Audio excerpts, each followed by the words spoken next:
আমরা যাকে অভিভাবক হিসাবে দেখতে চাই, বন ও পরিবেশ বিষয়ক সম্পাদক জামালপুর জেলা বিএনপি ও সহ সভাপতি ইসলামপুর উপজেলা বিএনপি জনাব জয়নাল আবেদিন সরকার মহোদয় সাহেব এবং আরো উপস্থিত আছেন বিশেষ অতিথি হিসাবে ইসলামপুর উপজেলা বিএনপির, আমি নাম ধরতে পারলাম না, ইসলামপুর উপজেলা বিএনপির শীর্ষস্থানীয় নেতৃবৃন্দ এবং উপজেলা বিএনপি সহ সকল অঙ্গ সংগঠনের সহযোগী সকল নেতৃবৃন্দ এবং বিভিন্ন ইউনিয়ন থেকে আগত সংগ্রামী সভাপতি, সাধারণ সম্পাদক এবং সংগ্রামী নেতৃবৃন্দ এবং আমাদের আজকে যেখানে অফিস উদ্বোধন আছে চেয়ারম্যান ইউনিয়ন বিএনপির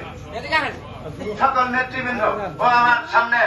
সংগ্রামী শহীদের আদর্শের সৈনিক পাগল ভাইরা, আসসালামু আলাইকুম। সংগ্রামী সাথী বন্ধুরা আমার, আজ আমরা 17টা বছর